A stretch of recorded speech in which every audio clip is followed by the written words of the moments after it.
Dans cette vidéo, je vous propose de répondre en toute transparence avec le directeur de Karama Solidarity à toutes vos questions concernant l'organisation de la fête du sacrifice. Si Ahmed, salam alaikum. Alaykoum salam, On est actuellement à Bamako au Mali. On est venu rendre visite justement à un des partenaires sur le terrain qui organise la fête du sacrifice. Comment Karama Solidarity organise la fête du sacrifice?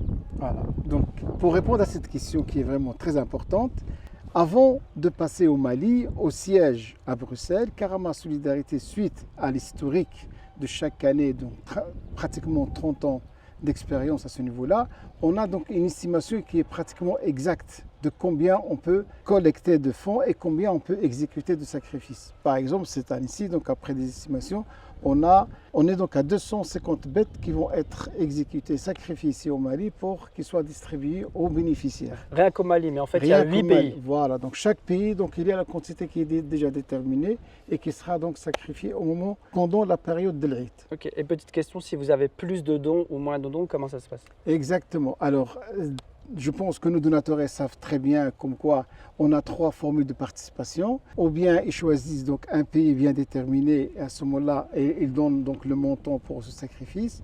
On a un deuxième choix du groupe de pays, donc 2-3 pays, donc ils ont pratiquement le même prix. Et le troisième choix, c'est un fonds général de sacrifice. Et nous, sur base de ça, lorsqu'on fait l'estimation, on a donc une marge de manœuvre. Ouais. C'est les gens qui ont choisi directement, délibérément donc un pays, c'est eux les prioritaires, on va comptabiliser ce nombre de sacrifices. Les autres qui ont donné un choix pour un groupe, ça veut dire qu'il y a 3-4 pays qui peuvent comptabiliser donc le sacrifice. En fonction de ça, il y a des formules et on calcule de telle sorte à respecter la volonté du donateur qui a choisi un pays bien déterminé pour le sacrifice. Et de cette façon-là, on arrive vraiment, alhamdoulilah, donc chaque année à régler donc la situation. Si on a de plus, si on a dépassé donc l'estimation, on peut donc faire appel les 2 derniers jours, même vraiment vers le premier jour de l'Eid, on peut faire appel à des professionnels qui peuvent donc nous donner sur place donc des bêtes et de les sacrifier pendant la période de l'Aïd. Ok. Et sur le terrain, comment ça se passe? Alors sur le terrain, il faut savoir que la fête de sacrifice se prépare pratiquement 2 mois à l'avance. On a déjà dans la plupart des pays des partenaires qu'on connaît très bien. Ça fait des années qu'on travaille avec eux. Et donc la première des conditions, c'est la qualité donc, des bêtes qui doivent être vraiment acceptées du point de vue religieux parce que c'est un sacrifice et ce n'est pas n'importe quelle bête qui sera donc acceptée. Et donc sur base de ça, on fait donc l'identification sur le terrain comme on fait maintenant aujourd'hui. On vérifie pour les bêtes avec un vétérinaire et on identifie les bêtes qui vont être sacrifiées. Une fois donc on a le nombre choisi, on ajoute parfois donc un pourcentage de bêtes au cas où. Et donc ce qui est intéressant, c'est que vous travaillez localement, donc ça stimule l'économie locale. Exactement. Vous travaillez avec des grossistes, donc ça garantit un prix.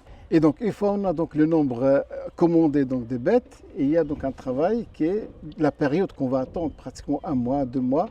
Et là, c'est une période qu'on doit négocier. C'est pour cela que le choix de partenaire sur le terrain, il est vraiment essentiel et primordial. Parfois, donc, des gens qui viennent de commencer à organiser des appels ou bien des campagnes de sacrifice, ils se retrouvent dans un marché à la dernière minute. Les prix, c'est très exagéré et donc on n'arrive pas vraiment à assurer. Nous, avec l'histoire et avec l'expérience, on a cette capacité de contracter, de collaborer avec des partenaires sur place. La deuxième étape consiste à respecter le délai de l'abattage, sachant que pendant les 3 jours de l'Eid, on doit abattre tous les bêtes et on respecte ce délai-là. Et donc ça, c'est alhamdoulilah, Karama Solidarité avec ses partenaires, on arrive vraiment à exécuter tous les bêtes pendant ces 3 jours. Et donc très concrètement, quand quelqu'un fait un don sur le site de Karama Solidarité, ils vont aller, il y a les groupes, il y a les pays, ils choisissent son pays. Ça nous permet d'acheter une bête comme celle-là. Et cette bête-là, qu'est-ce qu'on fait avec? Alors, avant d'acheter donc la bête, j'explique exactement. Lorsqu'il fait donc un don, lui, nous on fait donc la commande. Donc maintenant, donc au Mali, on a déjà commandé 250 bêtes. L'argent va arriver après. Donc, lorsqu'un donateur fait un don, ce don-là, il va être versé pour payer donc cette bête-là. Une fois donc la bête elle est payée, donc elle est réservée pour l'abattage le jour de l'Aïd. Ok, et après, cette bête-là est découpée sous forme de colis de viande. Exactement, la bête elle est découpée et on a déjà, avec le partenaire local ici, on a déjà identifié les familles bénéficiaires, des listes avec des locations. Et à ce moment-là, puisqu'il y a 250 bêtes, c'est beaucoup, donc on va assurer le transport des bêtes jusqu'à donc l'abattoir. Et ensuite, avec des petits camions, on va remplir avec les sacs de viande et on va faire la tournée dans les quartiers pour distribuer aux familles qui sont dans le besoin. Exactement. Et par exemple, souvent les familles, au Mali, on a un programme de parrainage.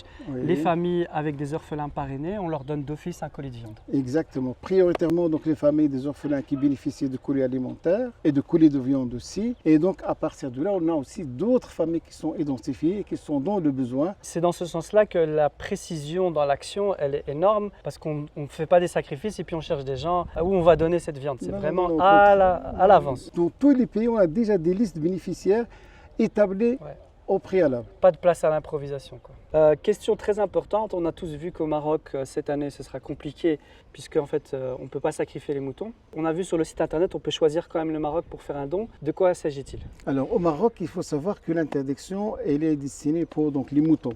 Donc on ne peut pas les sacrifier, les abattre. Par contre, les bovins, c'est autorisé. Et les bovins, ça devient un peu compliqué parce qu'au Maroc, on avait l'habitude de donner, donc offrir le jour de l'Eid, toute une bête vivante. Et la famille, vraiment, elle passe l'Eid comme il faut. Cette année-ci, donc, ce sera donc impossible. Et on a procédé avec une deuxième méthode, ça veut dire on va sacrifier les bovins. Et donc, on a un contrat avec 3 partenaires au Maroc dans les 3 régions. Et on a déjà donc contracté avec les responsables sur place. Ce sont des petits abattoirs. Et c'est eux qui vont assurer l'abattage. Et donc, le partenaire local de Karama, celui qui va assurer la distribution de la viande vis-à-vis donc des familles qui sont dans le besoin. Ok. Et par rapport à la Palestine, qu'en est-il? Alors la Palestine, il faut partager la part en 2. Il y a la Cisjordanie, là on va exécuter cette année comme les années passées. On a aussi des bovins et on va donc les abattre pendant le jour de l'Eid et on distribue comme chaque année. Par contre à Gaza, il y a un grand souci. On a prévu en Égypte et on a déjà contracté avec notre partenaire sur place la commande d'un nombre de bêtes. Et il y a une partie de ces bêtes qui vont être sacrifiés le jour de l'Eid, ils vont être distribués aux Gazaouis qui vivent donc maintenant en Égypte. Les réfugiés gazaouis qui se trouvent donc au Caire, ils vont bénéficier donc de la viande et de colis de viande. Par contre, la plus grande partie qui va rester, il y a 2 possibilités. Si la frontière est ouverte, donc on va faire rentrer la viande fraîche directement à Gaza pour la distribuer. Si la frontière elle est fermée, ils vont être congelés en attendant l'ouverture de la frontière. En espérant que ça se ouvre le plus vite possible, Inch'Allah. C'est ce qu'on espère, Inch'Allah. Okay. Et dernière question, jusqu'à quand on peut faire son don pour Eid al-Adha? Jusqu'à la veille de l'Eid, Inch'Allah. La veille de l'Eid, vous pouvez donc aussi donner. Et parfois, on peut autoriser le premier jour de l'Eid puisqu'il y a donc les 3 jours restants. En fonction des entrées, nous on adapte et on ajuste le montant et le nombre de sacrifices. J'espère qu'on a répondu à l'ensemble de vos questions. Si vous avez encore d'autres questions, évidemment, vous pouvez nous contacter via les réseaux sociaux et via mail. Et pour le reste, allez sur le site de Karama Solidarity et faites votre don.